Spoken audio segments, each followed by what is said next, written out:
When you have mastered these 15 laws and made them your own, as you may do within a period of from 15 to 30 weeks, you will be ready to develop sufficient personal power to ensure the attainment of your definite chief aim. The purpose of these 15 laws is to develop or help you organize all the knowledge you have and all you acquire in the future, so you may turn this knowledge into power. You should read the Law of Success course with a notebook by your side, for you will observe that ideas will begin to flash into your mind as you read, as to ways and means of using these laws in advancing your own interests. You should also begin teaching these laws to those in whom you are most interested, as it is a well-known fact that the more one tries to teach a subject, the more he learns about that subject. A man who has a family of young boys and girls may so indelibly fix these 15 laws of success in their minds that this teaching will change the entire course of their lives. The man with a family should interest his wife in studying this course with him, for reasons which will be plain before you complete reading this introduction. Power is one of the three basic objects of human endeavor. Power is of two classes: that which is developed through coordination of natural physical laws, and that which is developed by organizing and classifying knowledge.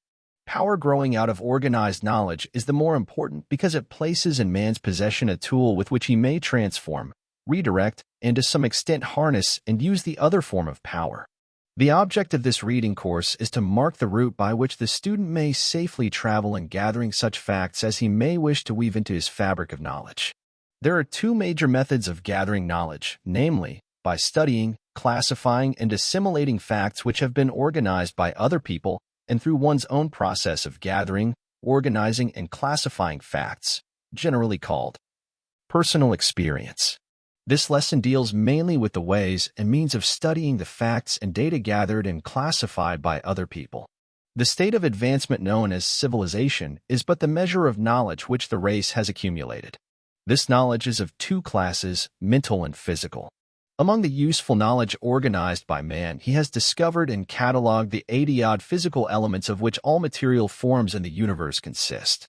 By study and analysis and accurate measurements, man has discovered the bigness of the material side of the universe as represented by planets, suns, and stars, some of which are known to be over 10 million times as large as the little Earth on which he lives.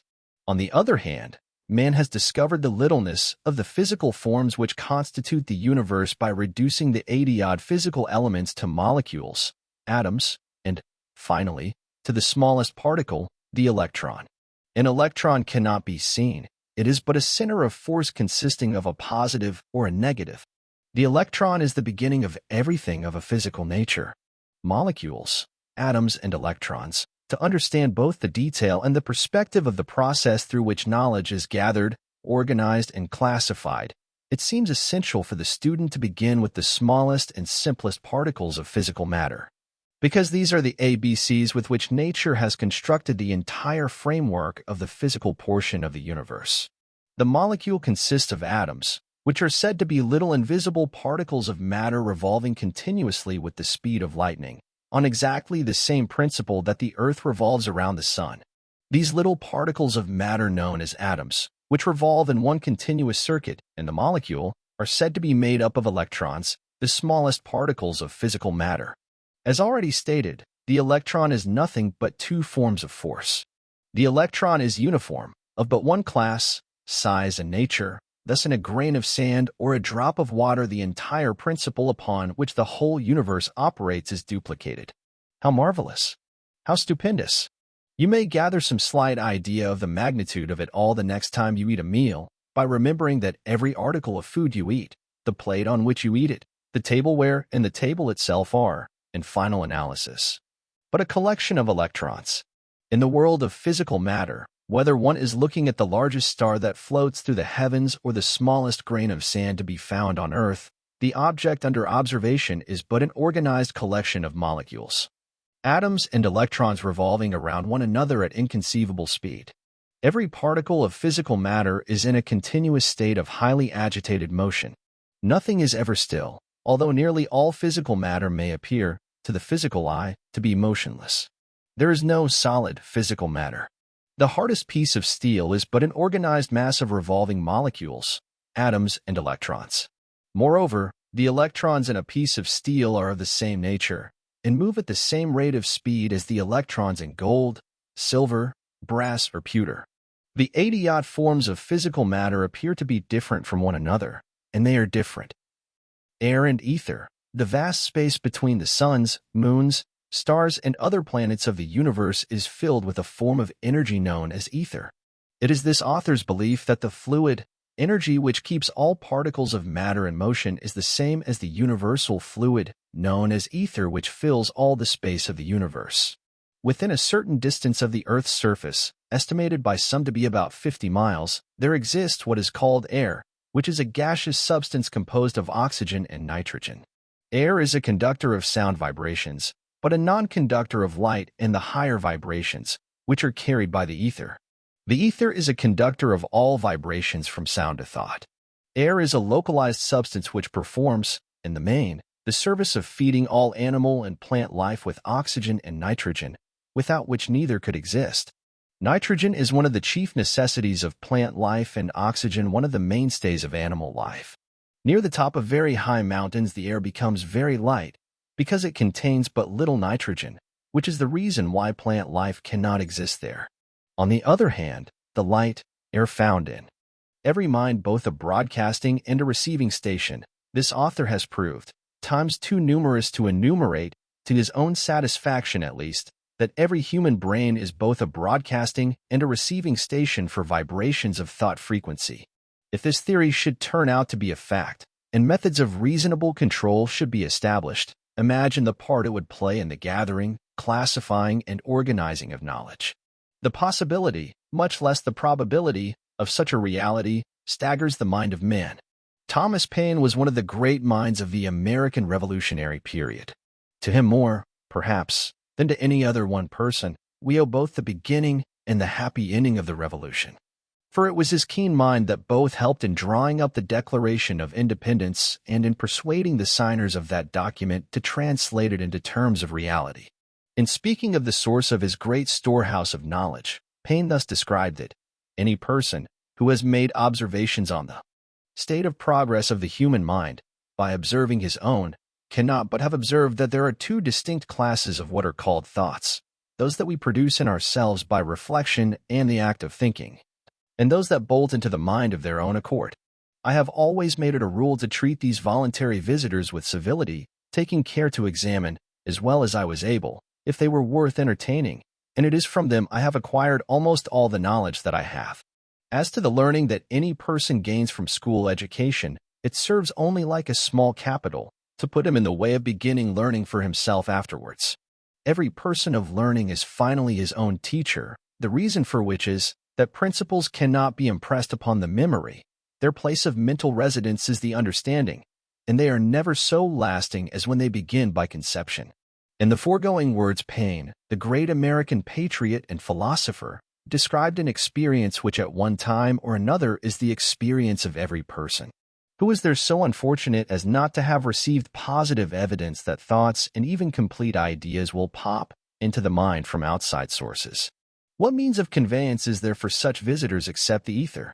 Ether fills the boundless space of the universe. It is the medium of conveyance for all known forms of vibration such as sound, light, and heat. Why should it not be, also, the medium of conveyance of the vibration of thought? Every mind, or brain, is directly connected with every other brain by means of the ether. Every thought released by any brain may be instantly picked up and interpreted by all other brains that are in rapport with the sending brain. This author is as sure of this fact as he is that the chemical formula H2 will produce water.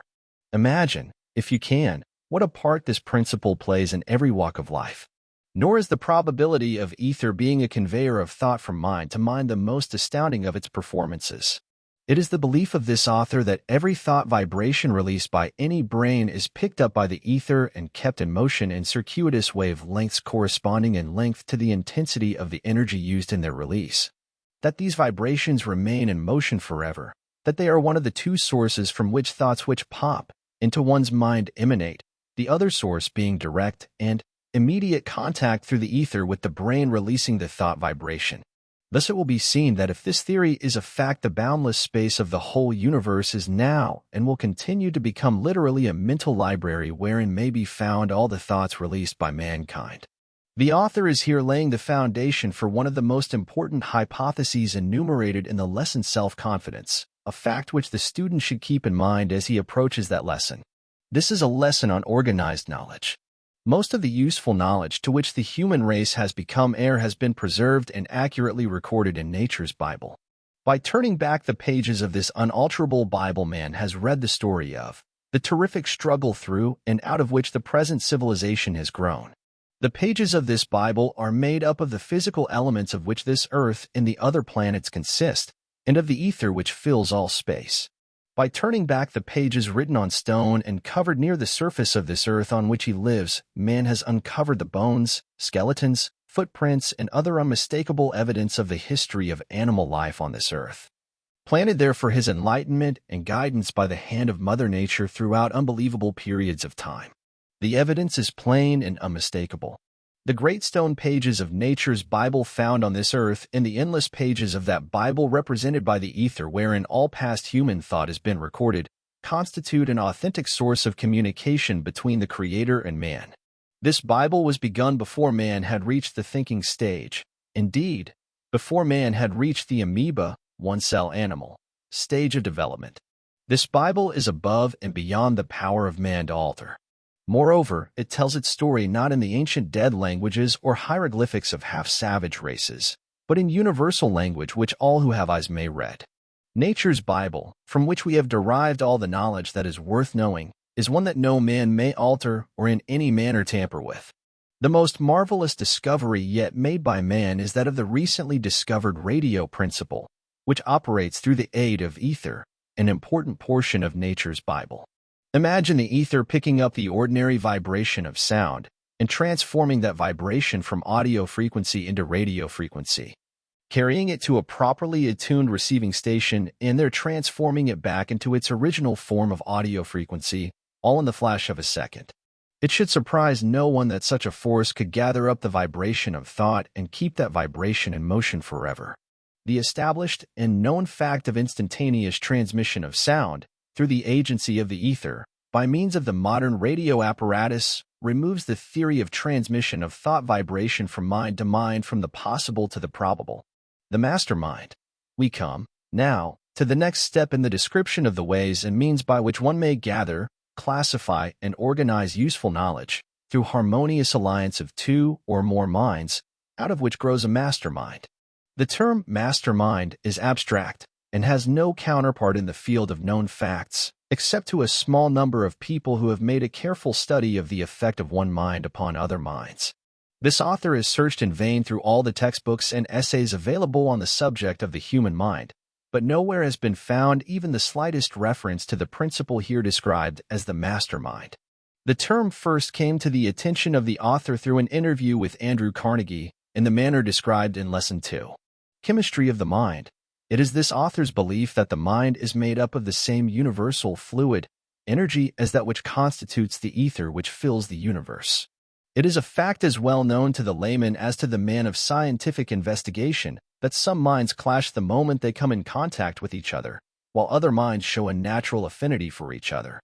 Between the two extremes of natural antagonism and natural affinity growing out of the meeting or contacting of minds, there is a wide range of possibility for varying reactions of mind upon mind. Some minds are so naturally adapted to each other that love at first sight is the inevitable outcome of the contact. Who has not known of such an experience? In other cases, minds are so antagonistic that violent mutual dislike shows itself at first meeting. These results occur without a word being spoken, and without the slightest signs of any of the usual causes for love and hate acting as a stimulus. It is quite probable that the mind is made up of a fluid or substance or energy, call it what you will, similar to, if not in fact the same substance as, the ether.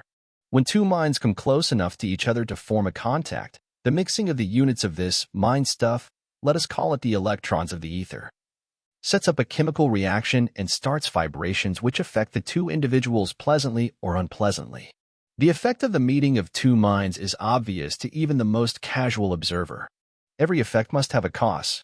What could be more reasonable than to suspect that the cause of the change in mental attitude between two minds which have just come in close contact is none other than the disturbance of the electrons or units, of each mind in the process of rearranging themselves in the new field created by the contact. For the purpose of establishing this lesson upon a sound foundation, we have gone a long way towards success by admitting that the meeting or coming in close contact of two minds sets up in each of those minds a certain noticeable effect, or state of mind quite different from the one existing immediately prior to the contact. While it is desirable, it is not essential to know what is the cause of this reaction of mind upon mind. That the reaction takes place in every instance is a known fact which gives us a starting point from which we may show what is meant by the term mastermind. A mastermind may be created through the bringing together or blending, in a spirit of perfect harmony, of two or more minds.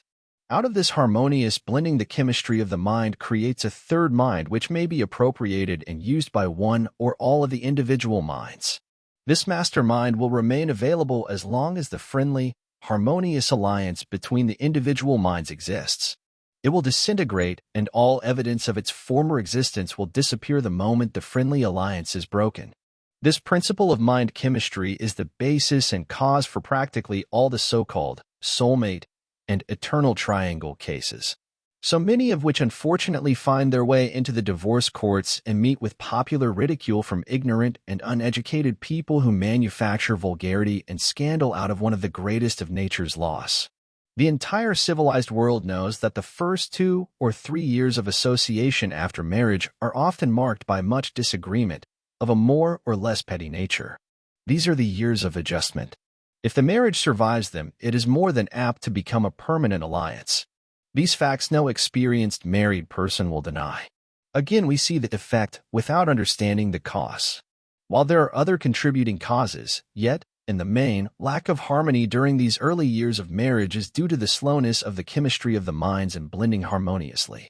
Stated differently, the electrons or units of the energy called the mind are often neither extremely friendly nor antagonistic upon first contact, but, through constant association, they gradually adapt themselves in harmony. Except in rare cases where association has the opposite effect of leading, eventually, to open hostility between these units. It is a well-known fact that after a man and a woman have lived together for 10 to 15 years, they become practically indispensable to each other, even though there may not be the slightest evidence of the state of mind called love. Moreover, this association and relationship sexually not only develops a natural affinity between the two minds, but it actually causes the two people to take on a similar facial expression and to resemble each other closely in many other marked ways. Any competent analyst of human nature can easily go into a crowd of strange people and pick out the wife after having been introduced to her husband. The expression of the eyes, the contour of the faces, and the tone of the voices of people who have long been associated in marriage become similar to a marked degree. So marked is the effect of the chemistry of the human mind that any experienced public speaker may quickly interpret the manner in which his statements are accepted by his audience. Antagonism in the mind of but one person in an audience of 1,000 may be readily detected by the speaker who has learned how to feel and register the effects of antagonism. Moreover, the public speaker can make these interpretations without observing or in any manner being influenced by the expression on the faces of those in his audience. On account of this fact, an audience may cause a speaker to rise to great heights of oratory or heckle him into failure without making a sound or denoting a single expression of satisfaction or dissatisfaction through the features of the face. All master salesmen know the moment the psychological time for closing has arrived, not by what the prospective buyer says, but from the effect of the chemistry of his mind as interpreted or felt by the salesman. Words often belie the intentions of those speaking them, but a correct interpretation of the chemistry of the mind leaves no loophole for such a possibility. Every able salesman knows that the majority of buyers have the habit of affecting a negative attitude almost to the very climax of a sale. Every able lawyer has developed a sixth sense whereby he is enabled to feel his way through the most artfully selected words of the clever witness who is lying and correctly interpret that which is in the witness's mind through the chemistry of the mind. Many lawyers have developed this ability without knowing the real source of it. They possess the technique without the scientific understanding upon which it is based. Many salesmen have done the same thing. One who is gifted in the art of correctly the chemistry of the minds of others may, figuratively speaking, walk in at the front door of the mansion of a given mind and leisurely explore the entire building, noting all its details. Walking out again with a complete picture of the interior of the building, without the owner of the building so much as knowing that he has entertained a visitor. It will be observed, in the less inaccurate thinking, that this principle may be put to a very practical use, having reference to the principle of the chemistry of the mind. The principle is referred to merely as an approach to the major principles of this lesson. Enough has already been stated to introduce the principle of mind chemistry and to prove, with the aid of the student's own everyday experiences and casual observations, that the moment two minds come within close range of each other, a noticeable mental change takes place in both, sometimes registering in the nature of antagonism and at other times registering in the nature of friendliness. Every mind has what might be termed an electric field. The nature of this field varies, depending upon the mood of the individual mind back of it, and upon the nature of the chemistry of the mind creating the field. It is believed by this author that the normal or natural condition of the chemistry of any individual mind is the result of his physical heredity plus the nature of thoughts which have dominated that mind. That every mind is continuously changing to the extent that the individual's philosophy and general habits of thought change the chemistry of his or her mind. These principles the author believes to be true. That any individual may voluntarily change the chemistry of his or her mind so that it will either attract or repel all with whom it comes in contact is a known fact. Stated in another manner, any person may assume a mental attitude which will attract and please others or repel and antagonize them, and this without the aid of words or facial expression or other form of bodily movement or demeanor.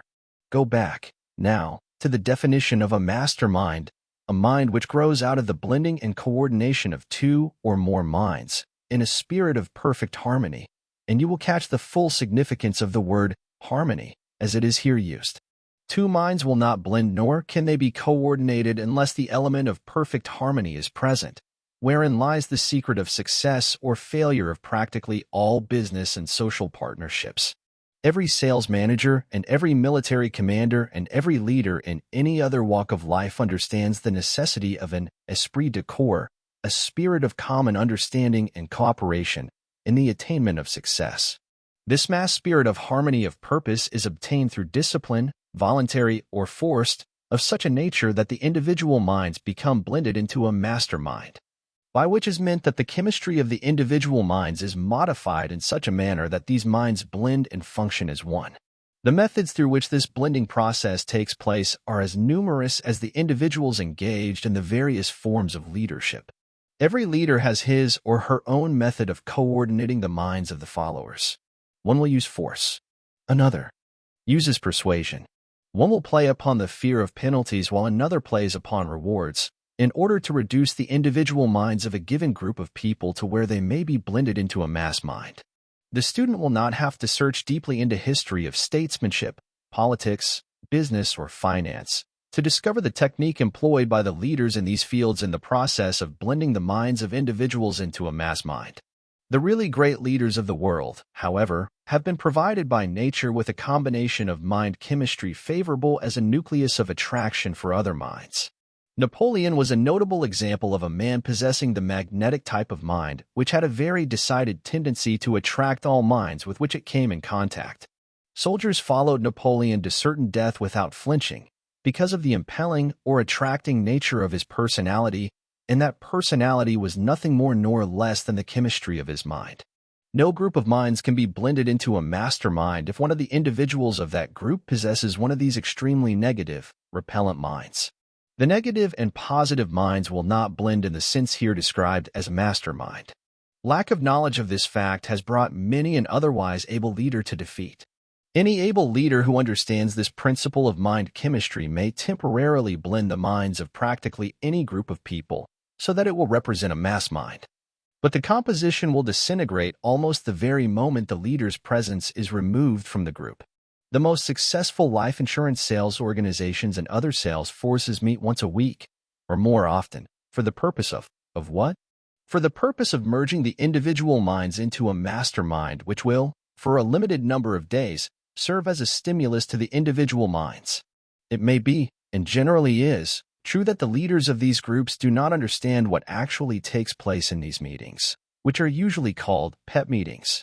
The routine of such meetings is usually given over to talks by the leader and other members of the group, and occasionally from someone outside of the group. Meanwhile, the minds of the individuals are contacting and recharging one another.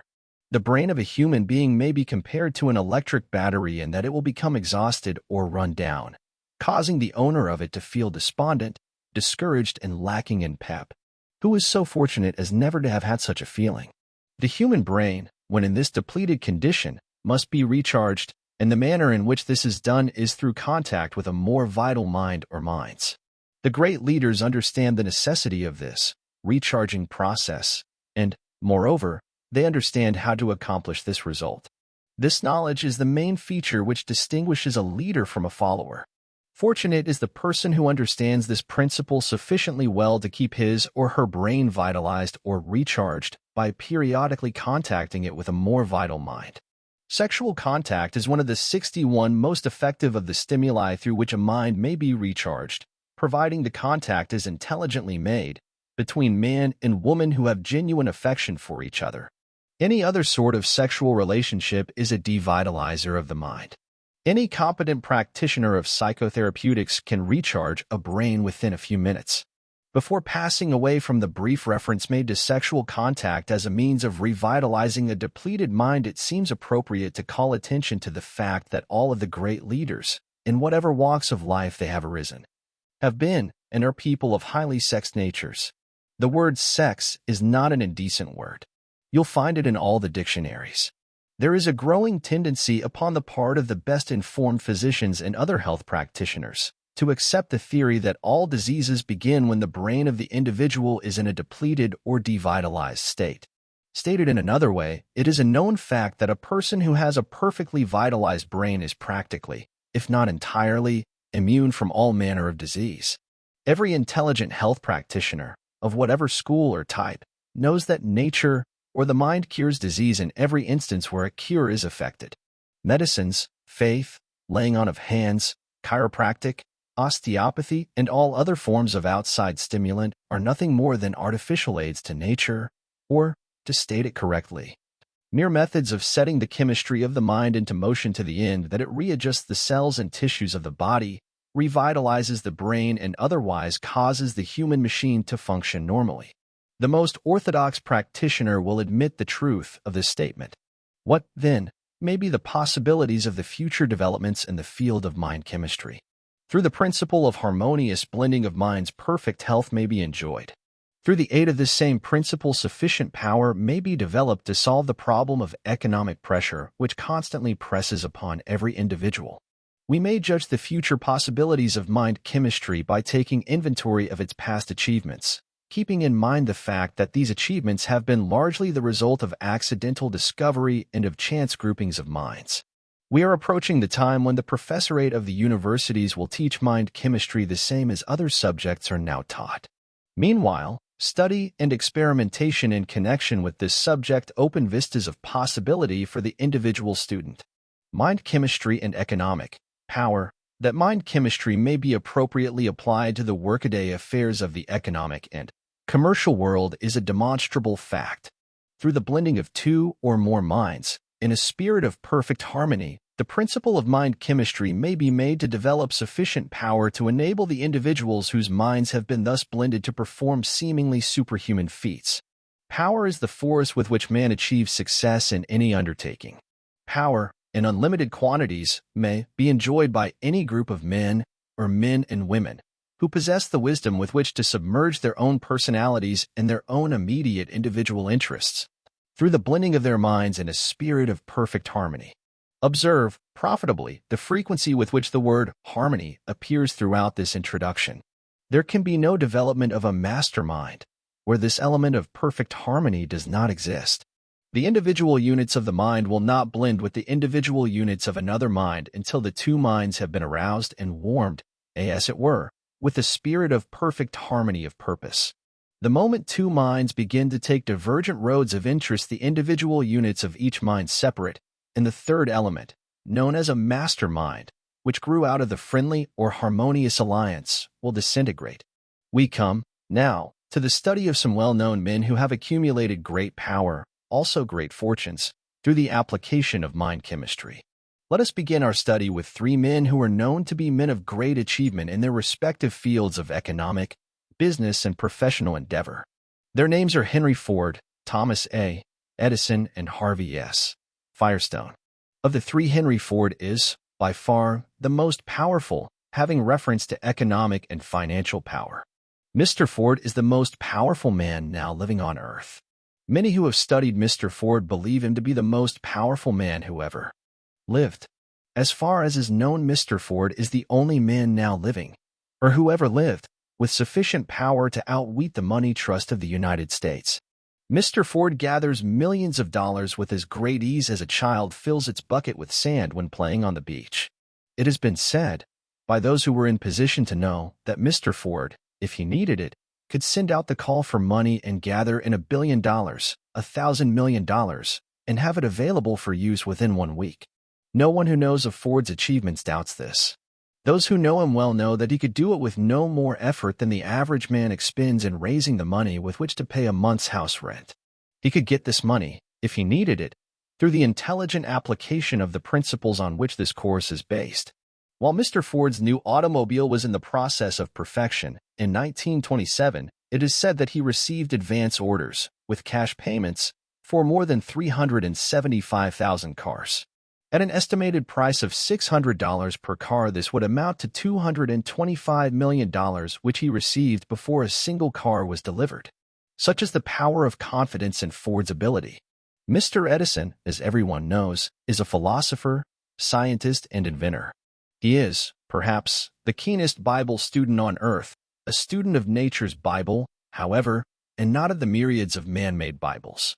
Mr. Edison has such a keen insight into Mother Nature's Bible that he has harnessed and combined, for the good of mankind, more of nature's laws than any other person now living or who ever lived. It was he who brought together the point of a needle and a piece of revolving wax, in such a way that the vibration of the human voice may be recorded and reproduced through the modern talking machine. And it may be Edison who will eventually enable man to pick up and correctly interpret the vibrations of thought which are now recorded in the boundless universe of ether, just as he has enabled man to record and reproduce the spoken word. It was Edison who first harnessed the lightning and made it serve as a light for man's use, through the aid of the incandescent electric light bulb. It was Edison who gave the world the modern moving picture. These are but a few of his outstanding achievements. These modern miracles, which he has performed, not by trickery, under the sham pretense of superhuman power, but in the very midst of the bright light of science, transcend all of the so-called miracles described in the man-made books of fiction. Mr. Firestone is the moving spirit in the great Firestone tire industry in Akron, Ohio. His industrial achievements are so well known wherever automobiles are used that no special comment on them seems necessary. All three of these men began their careers, business and professional, without capital and with but little schooling of that type usually referred to as education. All three men are now well educated. All three are wealthy. All three are powerful. Now let us inquire into the source of their wealth and power. Thus far we have been dealing only with effect. The true philosopher wishes to understand the cause of a given effect. It is a matter of general knowledge that Mr. Ford, Mr. Edison, and Mr. Firestone are close personal friends, and have been so for many years, that in former years they were in the habit of going away to the woods once a year for a period of rest, meditation, and recuperation. But it is not generally known. It is a grave doubt if these three men themselves know it that there exists between the three men a bond of harmony which has caused their minds to become blended into a master mind, which is the real source of the power of each. This mass mind, growing out of the coordination of the individual minds of Ford, Edison, and Firestone, has enabled these men to tune in on forces and sources of knowledge with which most men are to no extent familiar. If the student doubts either the principle or the effects here described, let him remember that more than half the theory here set forth is a known fact. For example, it is known that these three men have great power. It is known that they are wealthy. It is known that they began without capital and with but little schooling. It is known that they form periodic mind contacts. It is known that they are harmonious and friendly. It is known that their achievements are so outstanding as to make it impossible to compare these achievements with those of other men in their respective fields of activity. All these effects are known to practically every schoolboy in the civilized world. Therefore, there can be no dispute as far as effects are concerned. Of one fact connected with the cause of the achievements of Edison, Ford, and Firestone we may be sure, namely, that these achievements were in no way based upon trickery, deceit, the supernatural or so-called revelations, or any other form of unnatural law. These men do not possess a stock of legerdemain. They work with natural laws, laws which, for the most part, are well known to all economists and leaders in the field of science, with the possible exception of the law upon which chemistry of the mind is based. As yet, chemistry of the mind is not sufficiently developed to be classed, by scientific men, in their catalog of known laws. A mastermind may be created by any group of people who will coordinate their minds in a spirit of perfect harmony. The group may consist of any number from 2 upward. Best results appear available from the blending of 6 or 7 minds. It has been suggested that Jesus Christ discovered how to make use of the principle of mind chemistry, and that his seemingly miraculous performances grew out of the power he developed through the blending of the minds of his 12 disciples. It has been pointed out that when one of the disciples, Judas Iscariot, broke faith, the mastermind immediately disintegrated and Jesus met with the supreme catastrophe of his life. When 2 or more people harmonize their minds and produce the effect known as a mastermind, each person in the group becomes vested with the power to contact with and gather knowledge through the subconscious minds of all the other members of the group. This power becomes immediately noticeable, having the effect of stimulating the mind to a higher rate of vibration, and otherwise evidencing itself in the form of a more vivid imagination and the consciousness of what appears to be a sixth sense. It is through this sixth sense that new ideas will flash into the mind. These ideas take on the nature and form of the subject dominating the mind of the individual. If the entire group has met for the purpose of discussing a given subject, ideas concerning that subject will come pouring into the minds of all present, as if an outside influence were dictating them. The minds of those participating in the mastermind become as magnets, attracting ideas and thought stimuli of the most highly organized and practical nature, from no one knows where. The process of mind-blending here described as a mastermind may be likened to the act of one who connects many electric batteries to a single transmission wire, thereby stepping up the power flowing over that line. Each battery added increases the power passing over that line by the amount of energy the battery carries. Just so in the case of blending individual minds into a mastermind. Each mind, through the principle of mind chemistry, stimulates all the other minds in the group, until the mind energy thus becomes so great that it penetrates to and connects with the universal energy known as ether, which, in turn, touches every atom of the entire universe. The modern radio apparatus substantiates, to a considerable extent, the theory here expounded.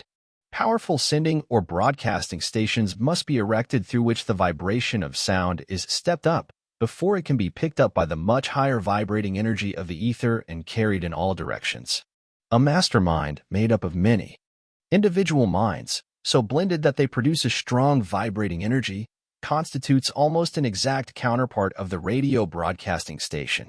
Every public speaker has felt the influence of mind chemistry, for it is a well-known fact that as soon as the individual minds of an audience become, in rapport, attuned to the rate of vibration of the mind of the speaker with the speaker, there is a noticeable increase of enthusiasm in the speaker's mind, and he often rises to heights of oratory which surprise all, including himself.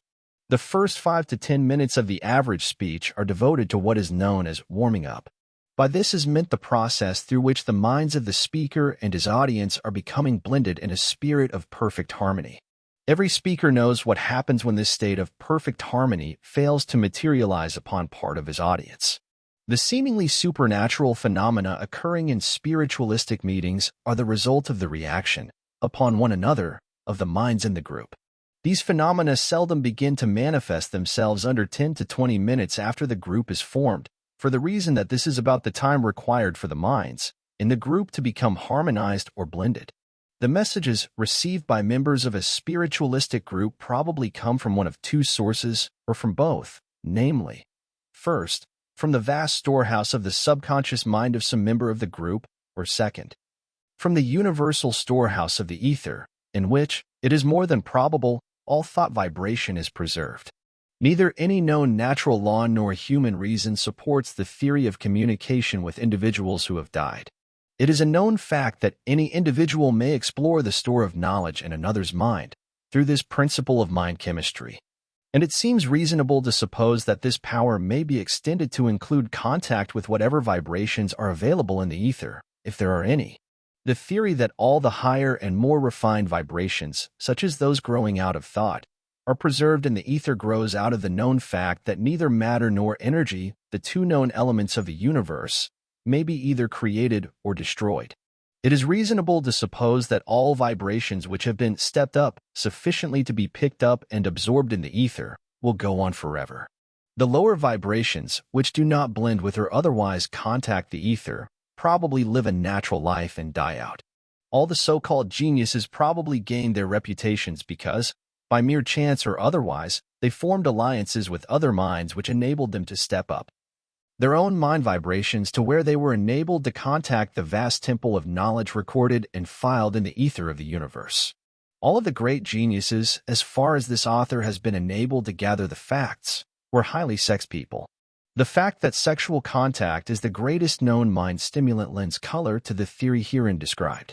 Inquiring further into the source of economic power, as manifested by the achievements of men in the field of business, let us study the case of the Chicago group known as the Big Six, consisting of William Wrigley, Jr., who owns the chewing gum business bearing his name, and whose individual income is said to be more than $15 million a year, John R.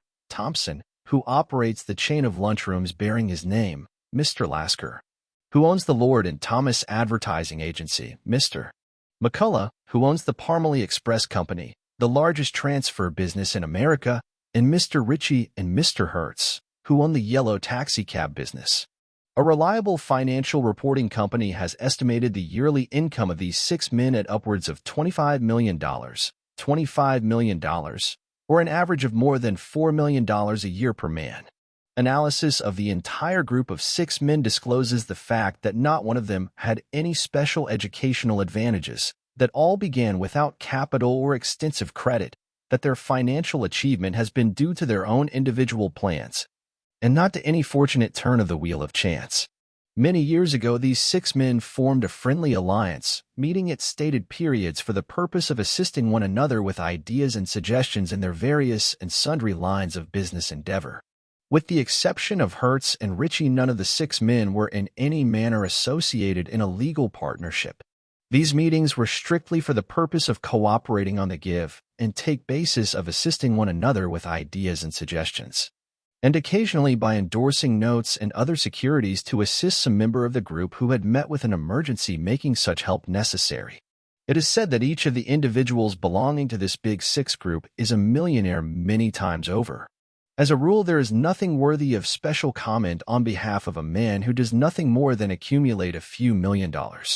However, there is something connected with the financial success of this particular group of men that is well worth comment, study, analysis, and even emulation, and that something is the fact that they have learned how to coordinate their individual minds by blending them in a spirit of perfect harmony, thereby creating a mastermind that unlocks, to each individual of the group, doors which are closed to most of the human race.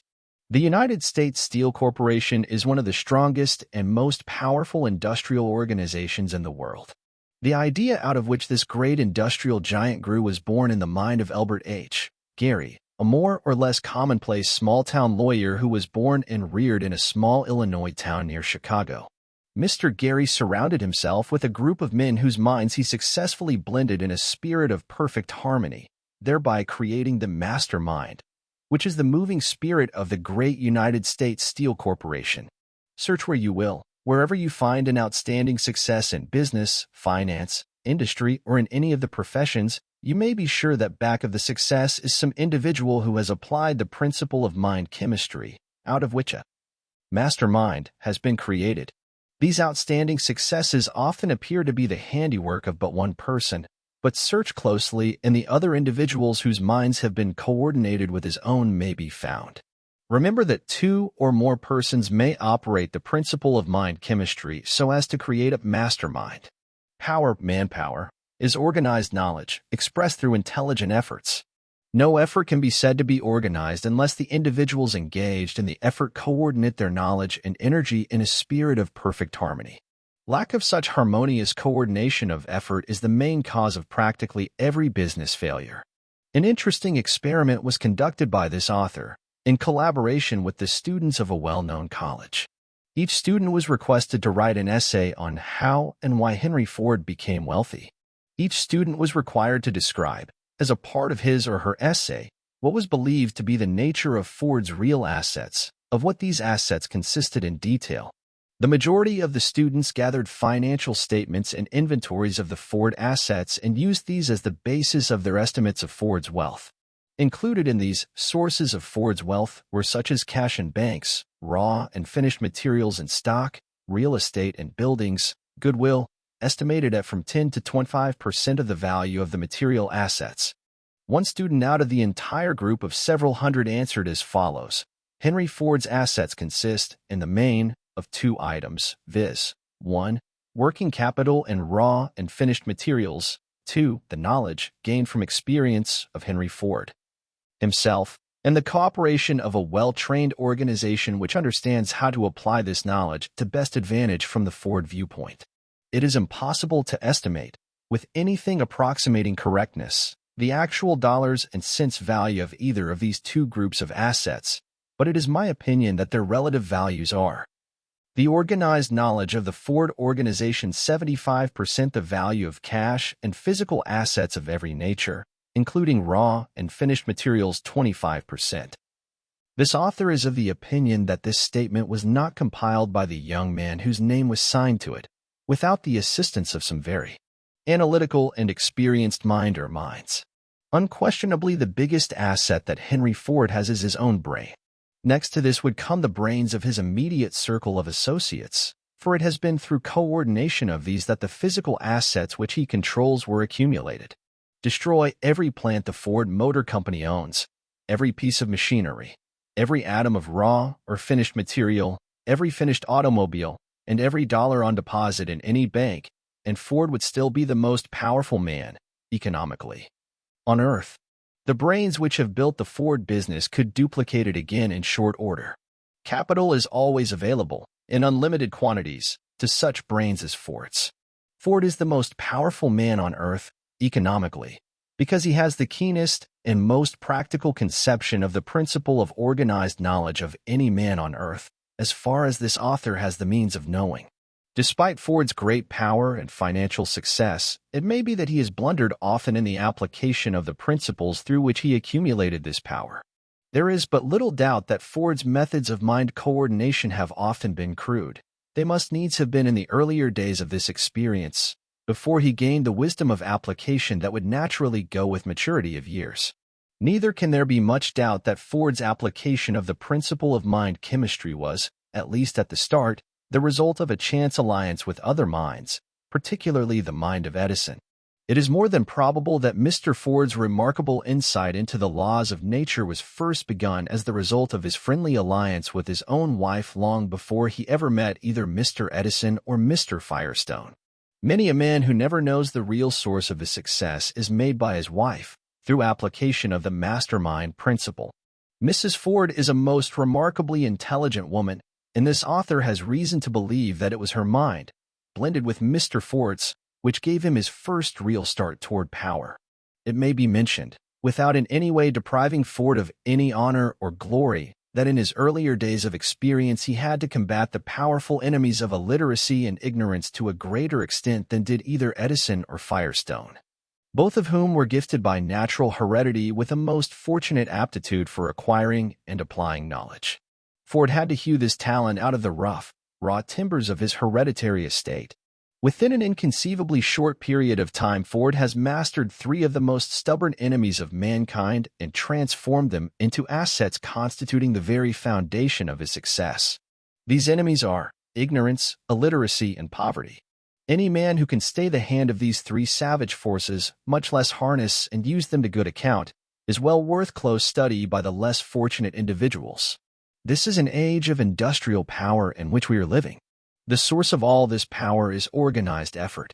Not only has the management of industrial enterprises efficiently organized individual workers, but, in many instances, mergers of industry have been effected in such a manner and to the end that these combinations, as in the case of the United States Steel Corporation, for example, have accumulated practically unlimited power. One may hardly glance at the news of a day's events without seeing a report of some business, industrial, or financial merger, bringing under one management enormous resources and thus creating great power.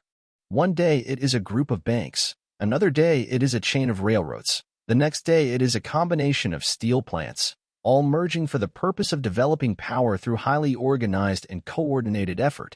Knowledge, general in nature and unorganized, is not power. It is only potential power, the material out of which real power may be developed. Any modern library contains an unorganized record of all the knowledge of value to which the present stage of civilization is heir, but this knowledge is not power because it is not organized. Every form of energy and every species of animal or plant life, to survive, must be organized. The oversized animals whose bones have filled nature's boneyard through extinction have left mute but certain evidence that non-organization means annihilation. From the electron, the smallest particle of matter, to the largest star in the universe, these and every material thing in between these two extremes offer proof positive that one of nature's first laws is that of organization. Fortunate is the individual who recognizes the importance of this law and makes it his business to familiarize himself with the various ways in which the law may be applied to advantage. The astute businessman has not only recognized the importance of the law of organized effort, but he has made this law the warp and the woof of his power. Without any knowledge whatsoever of the principle of mind chemistry, or that such a principle exists, many men have accumulated great power by merely organizing the knowledge they possessed. The majority of all who have discovered the principle of mind chemistry and developed that principle into a master mind have stumbled upon this knowledge by the merest of accident, often failing to recognize the real nature of their discovery or to understand the source of their power. This author is of the opinion that all living persons who at the present time are consciously making use of the principle of mind chemistry and developing power through the blending of minds may be counted on the fingers of the two hands, with, perhaps, several fingers left to spare. If this estimate is even approximately true, the student will readily see that there is but slight danger of the field of mind chemistry practice becoming overcrowded. It is a well-known fact that one of the most difficult tasks that any businessman must perform is that of inducing those who are associated with him to coordinate their efforts in a spirit of harmony.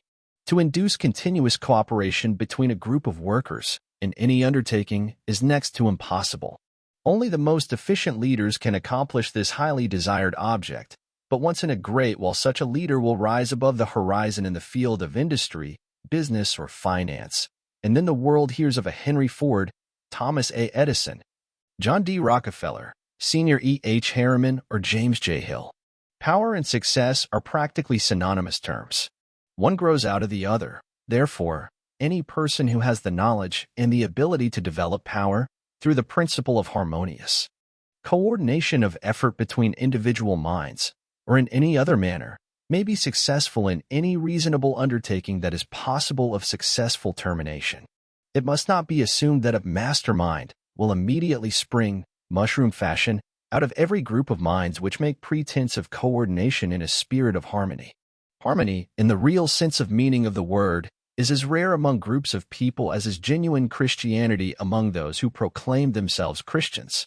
Harmony is the nucleus around which the state of mind known as mastermind must be developed. Without this element of harmony, there can be no mastermind, a truth which cannot be repeated too often.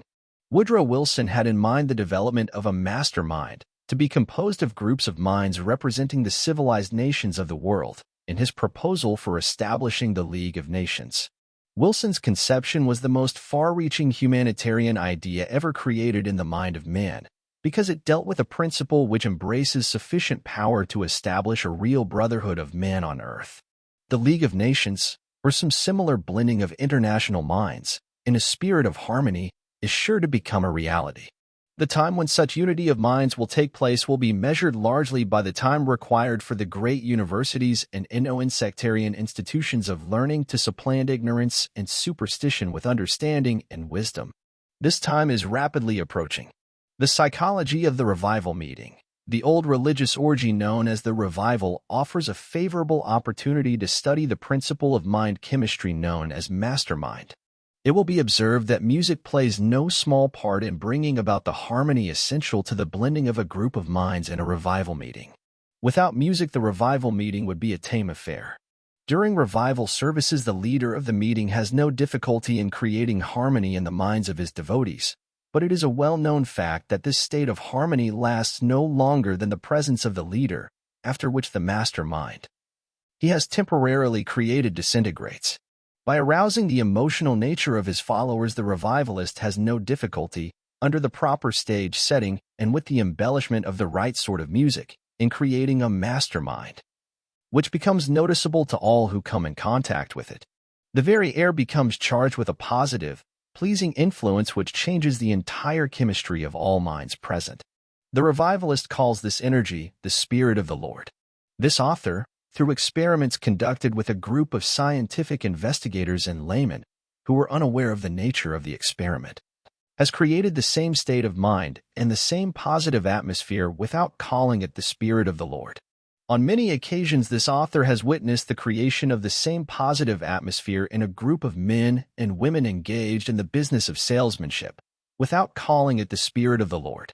The author helped conduct a school of salesmanship for Harrison Parker, founder of the Cooperative Society of Chicago, and, by the use of the same principle of mind chemistry which the revivalist calls the Spirit of the Lord, so transformed the nature of a group of 3,000 men and women, all of whom were without former sales experience, that they sold more than $10 million worth of securities in less than 9 months, and earned more than $1 million for themselves. It was found that the average person who joined this school would reach the zenith of his or her selling power within 1 week, after which it was necessary to revitalize the individual's brain through a group sales meeting. These sales meetings were conducted on very much the same order as are the modern revival meetings of the religionist, with much the same stage equipment, including music and high-powered speakers who exhorted the salespeople in very much the same manner as does the modern religious revivalist. Call it religion, psychology, mind chemistry, or anything you please, they are all based upon the same principle, but there is nothing more certain than the fact that wherever a group of minds are brought into contact, in a spirit of perfect harmony, each mind in the group becomes immediately supplemented and reinforced by a noticeable energy called mastermind. For all this writer professes to know this uncharted energy may be the Spirit of the Lord, but it operates just as favorably when called by any other name. The human brain and nervous system constitute a piece of intricate machinery which but few, if any, understand. When controlled and properly directed, this piece of machinery can be made to perform wonders of achievement, and if not controlled, it will perform wonders fantastic and phantom-like in nature, as may be seen by examining the inmates of any insane asylum. The human brain has direct connection with a continuous influx of energy from which man derives his power to think. The brain receives this energy, mixes it with the energy created by the food taken into the body, and distributes it to every portion of the body through the aid of the blood and the nervous system. It thus becomes what we call life. From what source this outside energy comes, no one seems to know. All we know about it is that we must have it or die. It seems reasonable to suppose that this energy is none other than that which we call ether, and that it flows into the body along with the oxygen from the air, as we breathe. Every normal human body possesses a first-class chemical laboratory and a stock of chemicals sufficient to carry on the business of breaking up, assimilating and properly mixing and compounding the food we take into the body, preparatory to distributing it to wherever it is needed as a bodybuilder. Ample tests have been made, both with man and beast, to prove that the energy known as the mind plays an important part in this chemical operation of compounding and transforming food into the required substances to build and keep the body in repair. It is known that worry, excitement, or fear will interfere with the digestive process, and in extreme cases stop this process altogether, resulting in illness or death. It is obvious, then, that the mind enters into the chemistry of food digestion and distribution. It is believed by many eminent authorities, although it may never have been scientifically proved, that the energy known as mind or thought may become contaminated with negative or unsociable units to such an extent that the whole nervous system is thrown out of working order. Digestion is interfered with, and various and sundry forms of disease will manifest themselves. Financial difficulties and unrequited love affairs head the list of causes of such mind disturbances.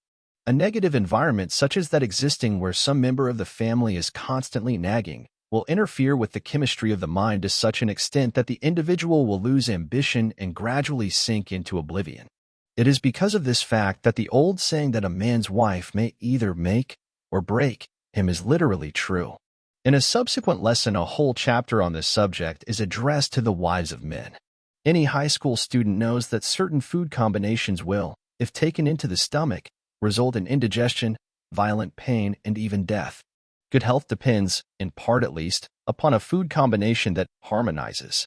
But harmony of food combinations is not sufficient to ensure good health. There must be harmony, also, between the units of energy known as the mind.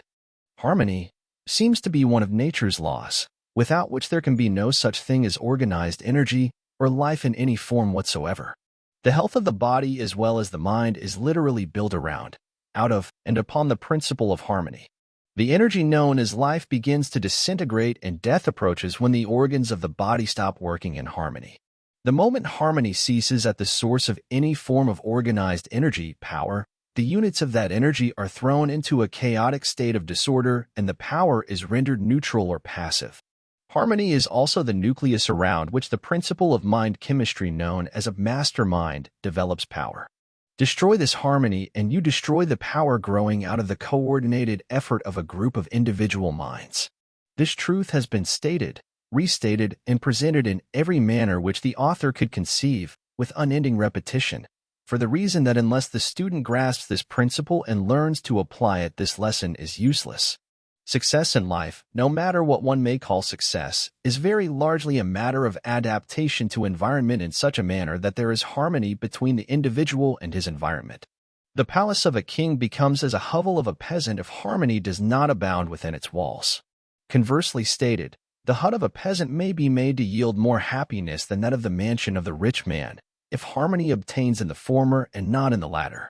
Without perfect harmony, the science of astronomy would be as useless as the bones of a saint, because the stars and planets would clash with one another, and all would be in a state of chaos and disorder.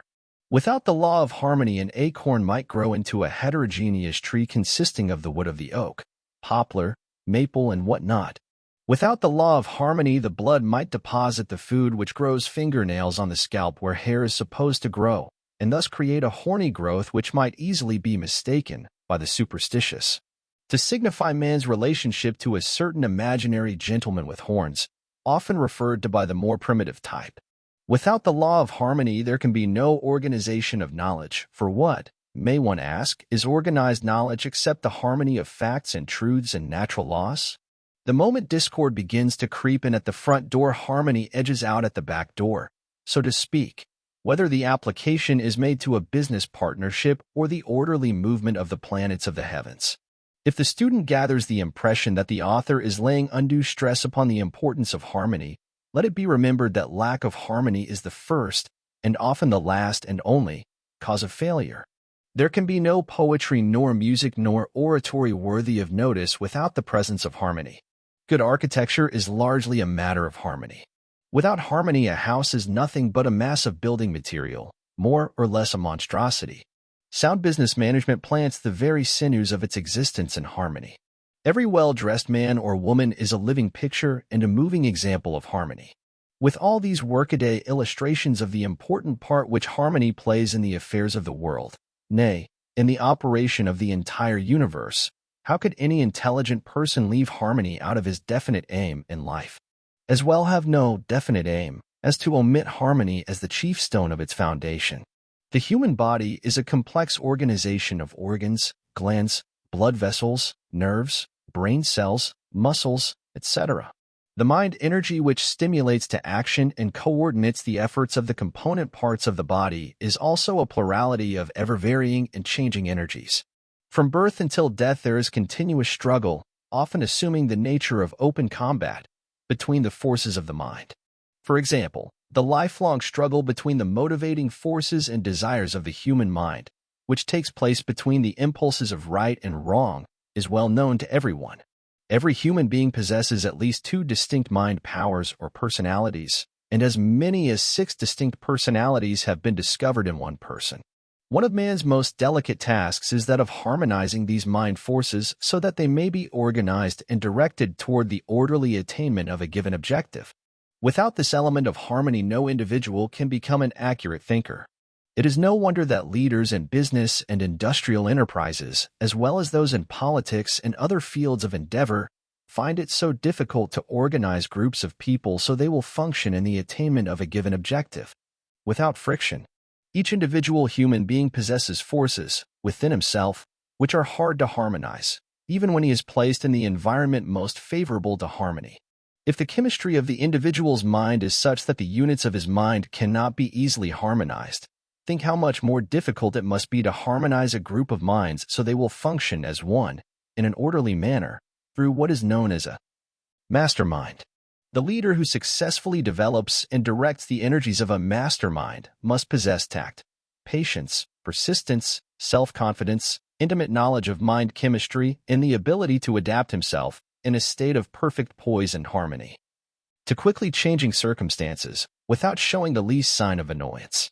How many are there who can measure up to this requirement? The successful leader must possess the ability to change the color of his mind, chameleon-like, to fit every circumstance that arises in connection with the object of his leadership. Moreover, he must possess the ability to change from one mood to another without showing the slightest signs of anger or lack of self-control. The successful leader must understand the 15 laws of success and be able to put into practice any combination of these 15 laws whenever occasion demands.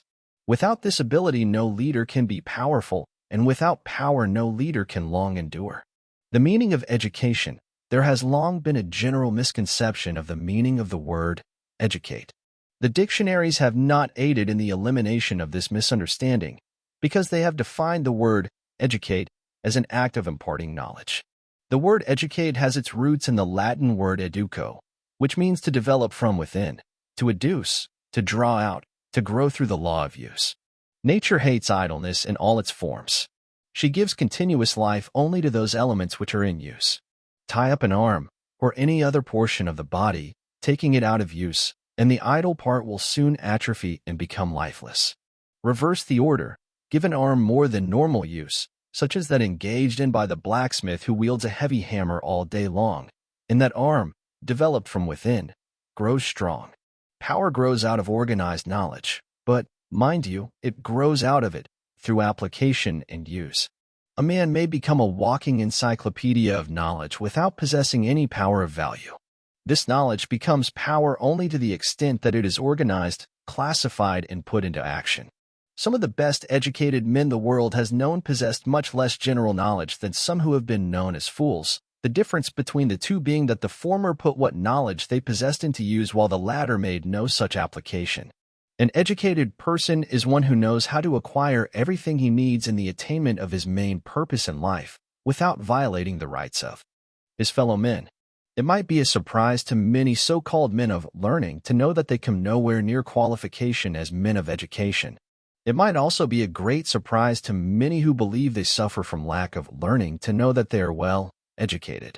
The successful lawyer is not necessarily the one who memorizes the greatest number of principles of law. On the contrary, the successful lawyer is the one who knows where to find a principle of law, plus a variety of opinions supporting that principle which fit the immediate needs of a given case. In other words, the successful lawyer is he who knows where to find the law he wants when he needs it. This principle applies, with equal force, to the affairs of industry and business. Henry Ford had but little elementary schooling, yet he is one of the best educated men in the world because he has acquired the ability so to combine natural and economic laws, to say nothing of the minds of men, that he has the power to get anything of a material nature he wants. Some years ago during the World War, Mr. Ford brought suit against the Chicago Tribune, charging that newspaper with libelous publication of statements concerning him, one of which was the statement that Ford was an ignoramus, an ignorant pacifist, etc. When the suit came up for trial, the attorneys for the Tribune undertook to prove, by Ford himself, that their statement was true, that he was ignorant, and with this object in view they catechized and cross-examined him on all manner of subjects. One question they asked was, how many soldiers did the British send over to subdue the rebellion in the colonies in 1776? With a dry grin on his face, Ford nonchalantly replied, I do not know just how many, but I have heard that it was a lot more than ever went back. Loud laughter from court, jury, courtroom spectators, and even from the frustrated lawyer who had asked the question. This line of interrogation was continued for an hour or more, Ford keeping perfectly calm the meanwhile. Finally, however, he had permitted this smart aleck lawyers to play with him until he was tired of it, and in reply to a question which was particularly obnoxious and insulting, Ford straightened himself up, pointed his finger at the questioning lawyer, and replied, If I should really wish to answer the foolish question you have just asked, or any of the others you have been asking, let me remind you that I have a row of electric push buttons hanging over my desk, and by placing my finger on the right button, I could call in men who could give me the correct answer to all the questions you have asked, and to many that you have not the intelligence either to ask or answer. Now, will you kindly tell me why I should bother about filling my mind with a lot of useless details in order to answer every fool question that anyone may ask, when I have able men all about me who can supply me with all the facts I want when I call for them? This answer is quoted from memory, but it substantially relates Ford's answer. There was silence in the courtroom. The questioning attorney's underjaw dropped down, his eyes opened widely. The judge leaned forward from the bench and gazed in Mr. Ford's direction. Many of the jury awoke and looked around as if they had heard an explosion, which they actually had. A prominent clergyman who was present in the courtroom at the time said, later, that the scene reminded him of that which must have existed when Jesus Christ was on trial before Pontius Pilate. Just after he had given his famous reply to Pilate's question, What is truth? In the vernacular of the day, Ford's reply knocked the questioner cold. Up to the time of that reply, the lawyer had been enjoying considerable fun at what he believed to be Ford's expense, by adroitly displaying the lawyer's sample case of general knowledge and comparing it with what he inferred to be Ford's ignorance as to many events and subjects. But that answer spoiled the lawyer's fun when it also proved once more, to all who had the intelligence to accept the proof, that true education means mind development, not merely the gathering and classifying of knowledge.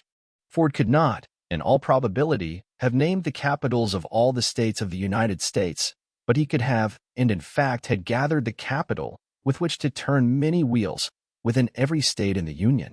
Education, let us not forget this, consists of the power with which to get everything one needs when he needs it, without violating the rights of his fellow men.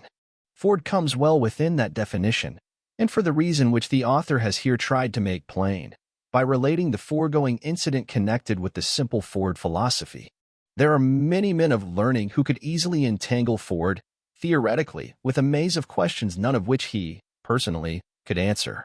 But Ford could turn right around and wage a battle in industry or finance that would exterminate those same men, with all of their knowledge and all of their wisdom. Ford could not go into his chemical laboratory and separate water into its component atoms of hydrogen and oxygen and then recombine these atoms in their former order. But he knows how to surround himself with chemists who can do this for him if he wants it done. The man who can intelligently use the knowledge possessed by another is as much or more a man of education as the person who merely has the knowledge but does not know what to do with it. The president of a well-known college inherited a large tract of very poor land. This land had no timber of commercial value, no minerals or other valuable appurtenances, therefore it was nothing but a source of expense to him, for he had to pay taxes on it. The state built a highway through the land. An uneducated man who was driving his automobile over this road observed that this poor land was on top of a mountain which commanded a wonderful view for many miles in all directions. He, the ignorant one, also observed that the land was covered with a growth of small pines and other saplings. He bought 50 acres of the land for $10 an acre. Near the public highway, he built a unique log house to which he attached a large dining room. Near the house, he put in a gasoline filling station. He built a dozen single-room log houses along the road. These he rented out to tourists at $3 a night each. The dining room, gasoline filling station, and log houses brought him a net income of $15,000 the first year. The next year, he extended his plan by adding 50 more log houses of 3 rooms each, which he now rents out as summer country homes to people in a nearby city, at a rental of $150 each for the season. The building material cost him nothing, for it grew on his land in abundance, that same land which the college president believed to be worthless. Moreover, the unique and unusual appearance of the log bungalows served as an advertisement of the plan, whereas many would have considered it a real calamity had they been compelled to build out of such crude materials. Less than 5 miles from the location of these log houses, this same man purchased an old, worked-out farm of 150 acres for $25 an acre, a price which the seller believed to be extremely high. By building a dam, 100 feet in length, the purchaser of this old farm turned a stream of water into a lake that covered 15 acres of the land, stocked the lake with fish, then sold the farm off in building lots to people who wanted summering places around the lake. The total profit realized from this simple transaction was more than $25,000, and the time required for its consummation was 1 summer. Yet this man of vision and imagination was not educated in the orthodox meaning of that term. Let us keep in mind the fact that it is through these simple illustrations of the use of organized knowledge that one may become educated and powerful. In speaking of the transaction here related, the college president who sold the 50 acres of worthless land for $500 said, "Just think of it. That man, whom most of us might call ignorant, mixed his ignorance with 50 acres of worthless land and made the combination yield more yearly than I earned from 5 years of application of so-called education." There is an opportunity, if not scores of them, in every state in America to make use of the idea here described. From now on, make it your business to study the lay of all land you see that is similar to that described in this lesson, and you may find a suitable place for developing a similar money-making enterprise.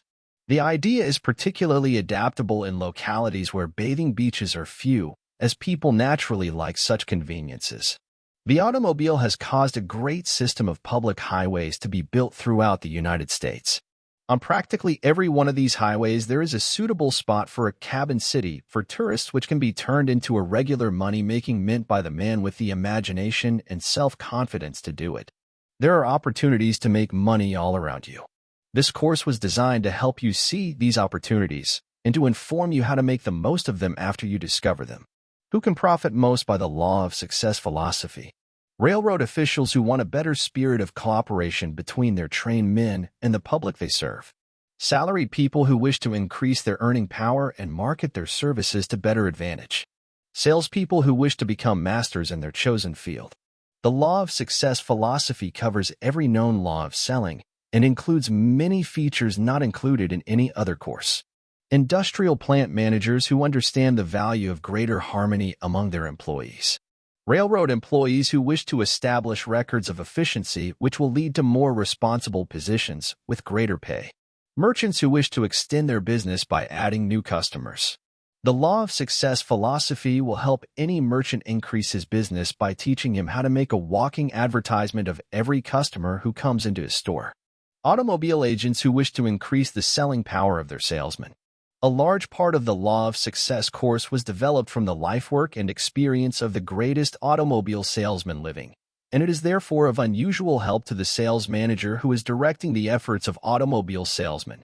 Life insurance agents who wish to add new policyholders and increase the insurance on present policyholders.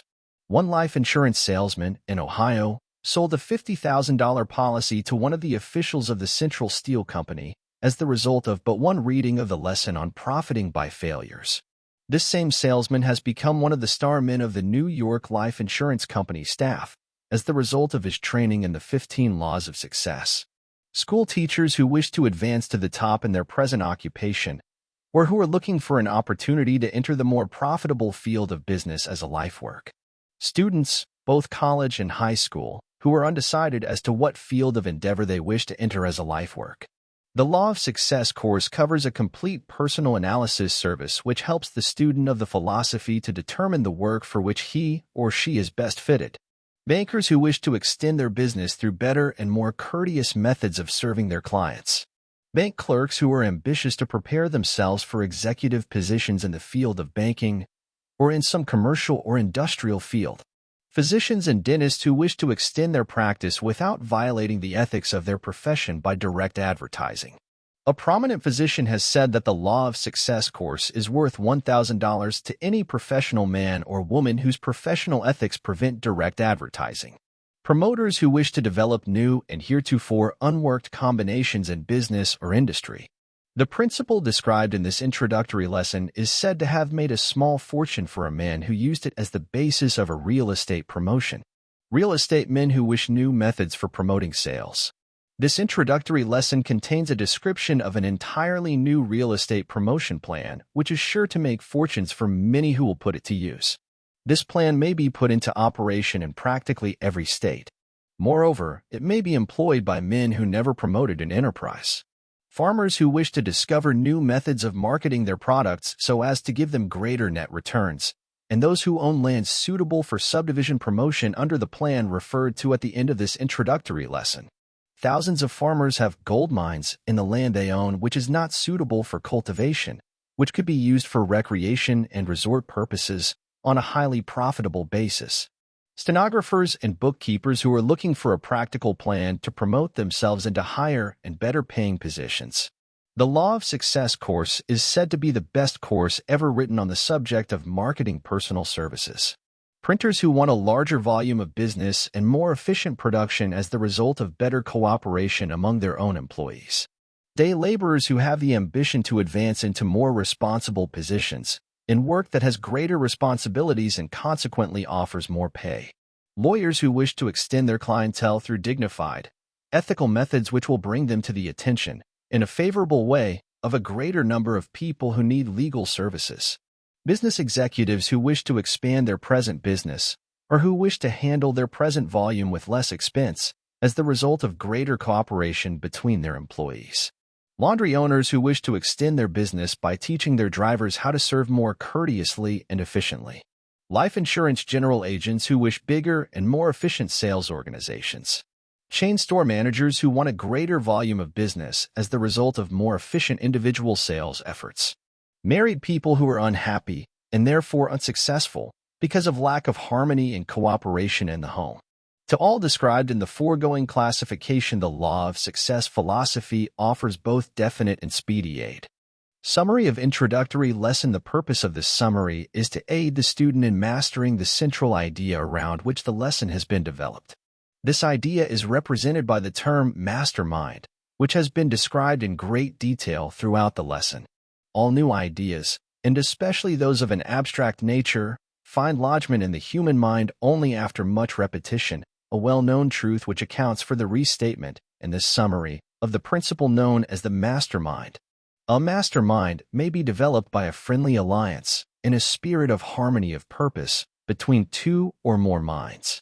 This is an appropriate place at which to explain that out of every alliance of minds, whether in a spirit of harmony or not, there is developed another mind which affects all participating in the alliance. No two or more minds ever met without creating, out of the contact, another mind, but not always is this invisible creation a mastermind. There may be, and altogether too often there is, developed out of the meeting of two or more minds a negative power which is just the opposite to a mastermind. There are certain minds which, as has already been stated throughout this lesson, cannot be made to blend in a spirit of harmony. This principle has its comparable analogy in chemistry, reference to which may enable the student to grasp more clearly the principle here referred to.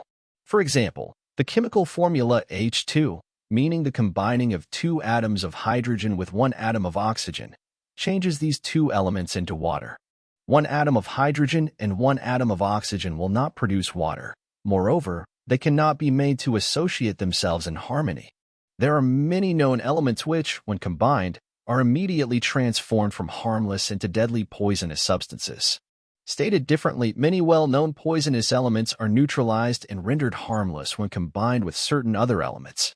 Just as the combining of certain elements changes their entire nature, the combining of certain minds changes the nature of those minds, producing either a certain degree of what has been called a mastermind, or its opposite, which is highly destructive. Any man who has found his mother-in-law to be incompatible has experienced the negative application of the principle known as a mastermind. For some reason as yet unknown to investigators in the field of mind behavior, the majority of mothers-in-law appear to affect their daughters' husbands in a highly negative manner. The meeting of their minds with those of their sons-in-law creating a highly antagonistic influence instead of a mastermind. This fact is too well known as a truth to make extended comment necessary. Some minds will not be harmonized and cannot be blended into a mastermind, a fact which all leaders of men will do well to remember. It is the leader's responsibility so to group his men that those who have been placed at the most strategic points in his organization are made up of individuals whose minds can and will be blended in a spirit of friendliness and harmony. Ability so to group men is the chief outstanding quality of leadership. In Lesson 2 of this course, the student will discover that this ability was the main source of both the power and fortune accumulated by the late Andrew Carnegie. Knowing nothing whatsoever of the technical end of the steel business, Carnegie so combined and grouped the men of which his mastermind was composed that he built the most successful steel industry known to the world during his lifetime. Henry Ford's gigantic success may be traced to the successful application of this self-same principle. With all the self-reliance a man could have, Ford, nevertheless, did not depend upon himself for the knowledge necessary in the successful development of his industries. Like Carnegie, he surrounded himself with men who supplied the knowledge which he, himself, did not and could not possess. Moreover, Ford picked men who could and did harmonize in group effort. The most effective alliances, which have resulted in the creation of the principle known as the mastermind, have been those developed out of the blending of the minds of men and women. The reason for this is the fact that the minds of male and female will more readily blend in harmony than will the minds of males. Also, the added stimulus of sexual contact often enters into the development of a mastermind between a man and a woman. No, it is a well-known fact that the male of the species is keener and more alert for the chase, let the goal or object of the chase be what it may, when inspired and urged on by a female. This human trait begins to manifest itself in the male at the age of puberty and continues throughout his life. The first evidence of it may be observed in athletics, where boys are playing before an audience made up of females. Remove the women from the audience, and the game known as football would soon become a very tame affair. A boy will throw himself into a football game with almost superhuman effort when he knows that the girl of his choice is observing him from the grandstand. And that same boy will throw himself into the game of accumulating money with the same enthusiasm when inspired and urged on by the woman of his choice, especially if that woman knows how to stimulate his mind with her own, through the law of the mastermind. On the other hand, that same woman may, through a negative application of the law of the mastermind, nagging, jealousy, selfishness, greed, vanity, drag this man down to sure defeat. The late Elbert Hubbard understood the principle here described so well that when he discovered that the incompatibility between himself and his first wife was dragging him down to sure defeat, he ran the gamut of public opinion by divorcing her and marrying the woman who is said to have been the main source of his inspiration. Not every man would have had the courage to defy public opinion, as Hubbard did, but who was wise enough to say that his action was not for the best interest of all concerned? A man's chief business in life is to succeed. The road to success may be, and generally is, obstructed by many influences which must be removed before the goal can be reached. One of the most detrimental of these obstacles is that of unfortunate alliance with minds which do not harmonize. In such cases, the alliance must be broken or the end is sure to be defeat and failure.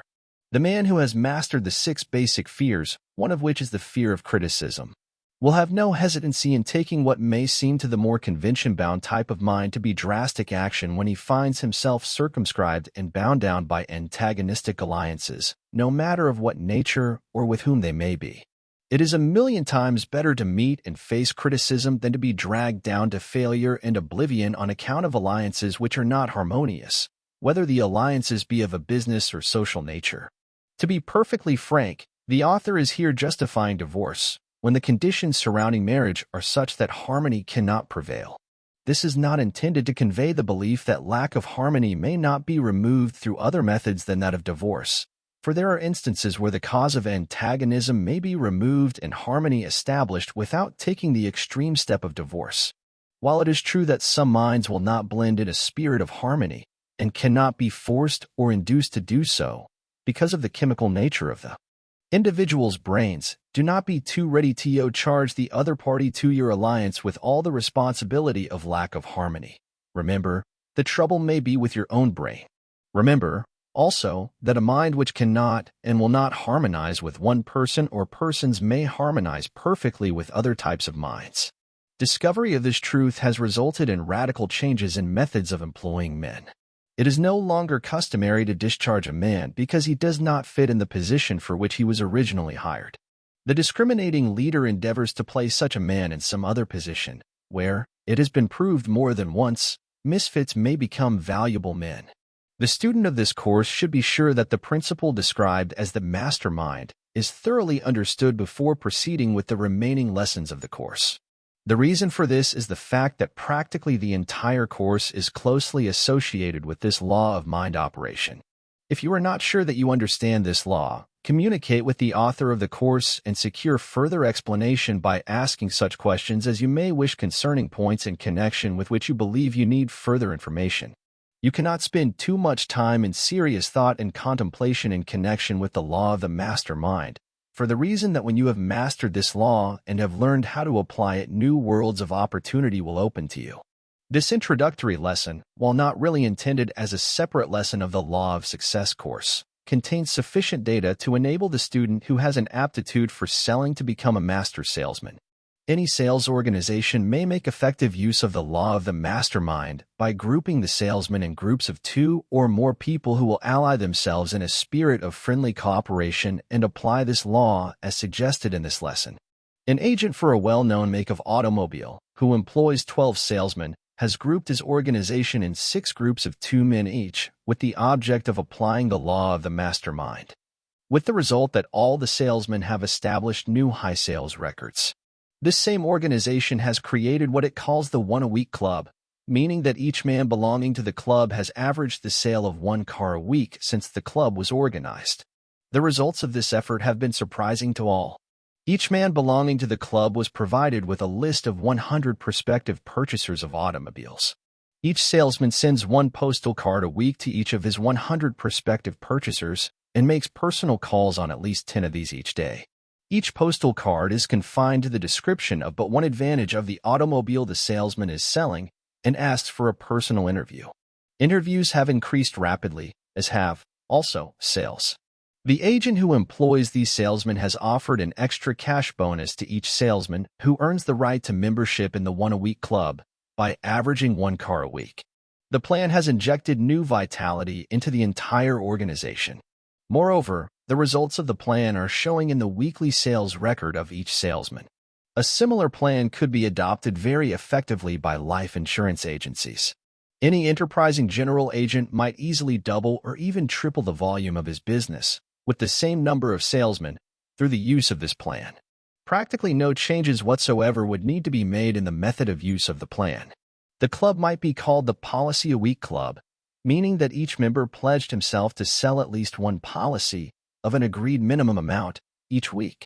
The student of this course who has mastered the second lesson and understands how to apply the fundamentals of that lesson, a definite chief aim, will be able to make much more effective use of the plan here described.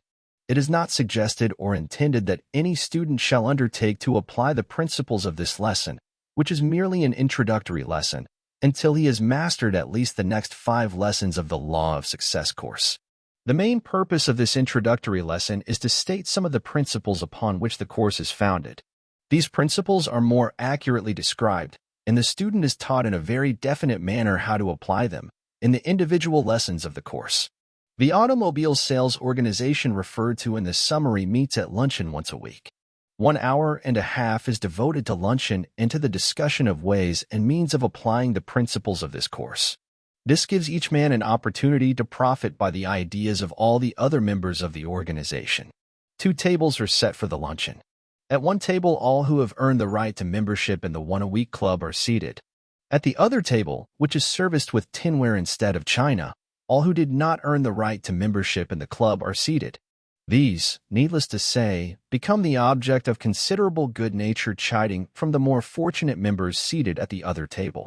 It is possible to make an almost endless variety of adaptations of this plan, both in the field of automobile salesmanship and in other fields of selling. The justification for its use is that it pays. It pays not only the leader or manager of the organization, but every member of the sales force as well. This plan has been briefly described for the purpose of showing the student of this course how to make practical application of the principles outlined in this course.